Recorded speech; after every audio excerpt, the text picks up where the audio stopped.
원호의 외적 토벌과 전사. 강원도 조방장 원호는 외적을 구미포에서 쳐부수고 섬멸하였다. 그러나 그는 이후 춘천에서 싸우다가 패하여 전사하였다. 당시 외적의 대지는 충주와 원주에 자리하고 있었으며 그들의 병영은 서울까지 연이어 배치되어 있었다. 충주에 주둔한 외적들은 축산, 양지, 용인의 길을 오갔으며 원주에 주둔한 외적들은 치평, 양근, 양주, 광주 등을 거쳐 서울로 향하고자 하였다. 원호는 외적을 여주의 구미포에서 기습하여 섬멸하는 데 성공하였다. 이천 부사 변흥성 또한 배에 활을 쏘는 군사를 태우고 안개를 틈타 여주의 마탄에서 외적을 맞아 싸워 많은 적을 사살하였다. 이러한 전공으로 인해 원주에 주둔한 외적들의 길이 끊어졌고 이로 인해 외적들은 충주의 길을 이용할 수밖에 없었다. 이에 따라 이천, 여주, 양근, 치평 등의 고을 백성들은 외적의 위협에서 벗어날 수 있었으며 사람들은 이를 원호의 공으로 여겼다. 이에 순찰사 류영길은 원호에게 춘천의 외적을 공격할 것을 재촉하였다. 이미 여러 차례 승리를 거둔 원호는 자만심을 가지게 되었고 이를 간파한 춘천의 외적들은 원호의 공격을 예측하여 폭병을 배치하고 기다렸다. 원호는 이에 대한 정보를 알지 못한 채 전진하다가 폭병의 습격을 받아 결국 전사하고 말았다. 이로 인해 강원도 내에서는 외적을 저지할 인물이 없어져 상황이 악화되었다. 권응수 등의 영천수복. 훈련부봉사 권응수와 정대임 등이 향병을 이끌고 영천에 있던 외적을 격파하고 마침내 영천을 수복하였다. 권응수는 영천 출신으로 담력과 용맹을 갖춘 인물이었다. 그는 정대임과 함께 향병 1000여 명을 거느리고 영천성을 포위하였으나 군사들이 외적을 두려워하여 쉽게 전진하지 못하였다. 이에 권응수는 몇 명을 참수하여 군사들의 사기를 북돋았고 이에 병사들은 용기를 내어 성을 넘어 돌진하였다. 우리 군사는 외적과 좁은 골목에서 치열한 접전을 벌였으며 결국 외적을 격파하였다. 외적들은 이를 당해내지 못하고 도망하여 창고 속으로 숨거나 명원루 위로 올라갔다. 이에 우리 군사는 불을 질러 그들을 공격하였고 결국 모든 적을 태워 죽였다. 이때 시체가 타는 냄새가 몇 리 밖까지 퍼졌다고 한다. 살아남은 외적 수십 명은 가까스로 도망하여 경주로 돌아갔다. 이로 인해 신령, 의흥, 의성, 안동 등의 외적들도 한 곳으로 몰려들었다. 또한 경상자도의 여러 고을이 보존될 수 있었던 것은 이 영천에서의 승리 덕분이었다. 경상자 병사 박진이 경주를 수복하였다. 박진은 처음에 밀양으로부터 달아나 산속으로 숨었으나 조정에서는 전 병사 이각이 성을 버리고 도망하였다고 하여 즉시 그를 처형하고 박진을 대신 병사로 임명하였다. 이때 외적의 군사들이 가득 차 있었고 조정의 소식이 남쪽 지방에 전해지지 않은 지 오래되어 사람들의 마음이 불안하였다.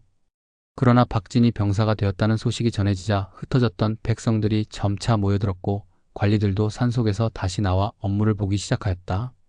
이를 통해 조정이 여전히 기능하고 있음을 사람들이 알게 되었다. 권응수가 영천을 수복한 후 박진은 경상도의 군사 만여 명을 거느리고 경주성으로 진격하였다. 그러나 외적들이 몰래 북문을 나와 우리 군사의 뒤를 공격하자 박진은 군사를 이끌고 후퇴하여 안강으로 돌아갔다. 그는 밤을 틈타 군사를 경주성 밑에 매복시키고 비격진 천내를 성 안으로 발사하였다. 이 무기는 객사 뜰에 떨어졌고 외적들은 그것이 무엇인지 알지 못한 채 다투어 모여 구경하다가 포가 폭발하였다. 이로 인해 30여 명이 즉사하고 다른 병사들도 충격으로 쓰러졌다가 오랜 시간이 지나서야 일어날 수 있었다. 외적들은 이를 신비한 기술이라 여겨 두려움에 떨었다. 다음 날 외적들은 결국 경주성을 버리고 서생포로 도망하였다. 박진은 이에 경주성으로 입성하여 남아있던 곡식 만여 석을 확보하였다. 이 소식이 임금에게 전해지자 박진을 가선 대부로 승진시키고 권응수를 통정대부로 정대임을 예천 군수로 승진시켰다. 진천례를 이용한 공격은 이전에 없던 전법이었는데 군기시의 화포 장인 이장손이 창안하여 만든 것이었다. 이 무기는 진천례를 대왕구에 넣어 발사하면 500에서 600보를 날아가 땅에 떨어진 후 일정 시간이 지나면 내부에서 불이 일어나 폭발하는 구조였다. 외적들은 이 무기를 가장 두려워하였다. 의병이 일어나서 외적을 무찌름. 이때 각 지역에서 의병이 일어나 외적을 토벌하는 사람이 매우 많았다. 전라도에서 활약했던 사람은 전 판결사 김천일, 첨지 고경명과 전 영해부사 최경혜였다. 김천일의 자는 사중이다. 그는 의병을 이끌고 먼저 경기도에 도착하였으며 조정에서는 그의 공을 가상하게 여겨 군호를 주어 창의군이라 부르게 하였다. 그러나 얼마 지나지 않아 군세를 정비하기 어려워 강화도로 들어갔다. 고경명의 자는 이순이다. 그는 맹형의 아들로 글재주가 있었다. 그는 향병을 거느리고 여러 고을에 경문을 보내 왜적을 토벌하였으나 전투 중 패하여 전사하였다. 그의 아들 종우는 아버지를 대신하여 군을 이끌고 폭수군이라 명명하였다. 최경에는 후에 경상우 병사가 되어 진주에서 왜적과 싸우다가 전사하였다. 경상도에서 활약했던 사람은 현풍 사람 곽재우, 고령 사람 전좌랑 김면, 합천 사람 전장령 정인홍, 예안 사람 전한림 김해, 교서정자 류종계, 초계 사람 이대조, 군이 교생 장사진 등이었다. 곽재우는 곽월의 아들로 군략이 뛰어났다. 그는 여러 번 왜적과 싸워 승리하였고 정진을 굳게 지켜 왜적이 의령으로 들어오지 못하도록 하였다. 사람들은 이를 곽재우의 공이라 여겼다. 김면은 무장이었던 김세문의 아들로 왜적을 맞아 거창의 우척현에서 막아내고 여러 차례 승리를 거두었다.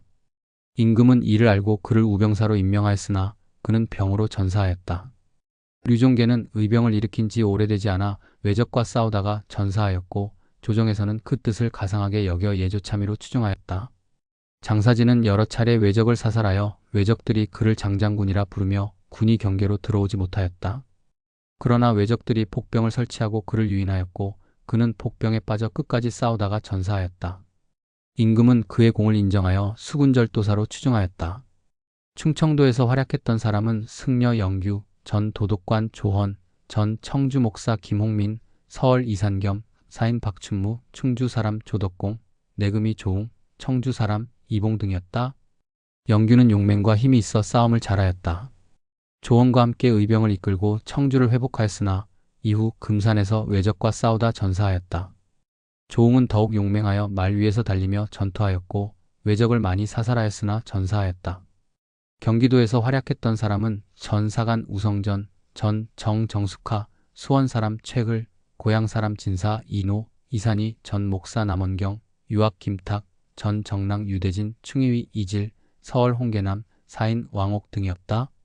이 중 홍계남이 가장 날래고 용감하였고 그 외에도 많은 이들이 각지에서 의병을 조직하였으나 기록할 만한 공적은 남지 않았다. 또한 승려 유정이라는 사람이 있었는데 그는 금강산 표운사에 있었다. 왜적들이 산속으로 들어오자 대부분의 승려들이 도망하였으나 유정은 조금도 움직이지 않았고 왜적들은 감히 가까이 오지 못하였다. 어떤 이는 합장을 하며 공경하는 뜻을 표하고 지나가기도 하였다. 나는 안주에 있으면서 사방으로 공문을 보내 의병을 조직하도록 독려하였다. 이 공문이 금강산까지 전해지자 유정은 이를 불탁 위에 펼쳐두고 여러 승려들과 함께 읽으며 눈물을 흘렸다고 한다. 이후 그는 승군을 조직하여 서쪽으로 달려와 국난을 돕고자 하였으며 평양에 도착할 무렵에는 1000여 명의 군사를 이끌고 있었다. 유정은 평양 동쪽에 주둔하며 순안의 관군과 연합하여 굳건한 방어 태세를 갖추었다. 또한 종실의 호성감은 100여 명의 의병을 이끌고 행제소로 달려갔으며 조정에서는 그의 공을 인정하여 호성도정으로 임명하고 순안에서 대군과 합세하도록 하였다. 북도, 즉 함경도에서 활약했던 사람은 평사 정문부와 훈융첨사 고경민의 공이 가장 뛰어났다. 이일이 순변사가 됨. 이일을 순변사로 임명하고 이빈을 불러 행제소로 돌아오게 하였다. 이일은 이전에 대동강 여우를 지키다가 평양성이 함락되자 대동강을 건너 남쪽으로 내려가 황해도로 이동하여 안악에서 해주에 이르렀다. 이후 해주에서 강원도의 이천으로 이동하였다. 그는 세자를 모시고 군사 수백 명을 모은 뒤 왜적이 평양성에 들어와 오랫동안 나오지 않고 명나라 구원병이 곧 도착할 것이라는 소식을 듣고 평양으로 돌아와 진을 임원역에 쳤다. 이곳은 평양성 동북쪽 10여리 떨어진 곳이었다. 그는 여기서 의병장 고춘경 등과 함께 세력을 연합하여 왜적을 공격하여 많은 적을 사살하였다. 이때 이빈은 순안에 있었으나 군사를 출전시킬 때마다 번번이 패배하였다. 이에 무군사의 종관들이 모두 이 일을 이빈과 교체해야 한다고 주장하였다. 그러나 도원수 김명원은 이빈을 그대로 두자고 주장하여 무군사와 의견이 맞지 않았으며 자칫 충돌할 기세까지 보였다. 조정에서는 나에게 순안 군중으로 가서 이를 진정하고 조율하라는 명령을 내렸다. 당시 조정에서는 이 일이 이빈보다 더 적임자라는 의견이 많았고 명나라 구원병이 곧 도착할 것이라는 소식도 들려왔다. 이에 따라 이빈이 임무를 제대로 수행하지 못할 것을 염려하여 결국 이 일을 대신 순변사로 임명하고 박명현이 이 일의 군사를 지휘하게 하였으며 이빈을 행제소로 돌아오게 하였다.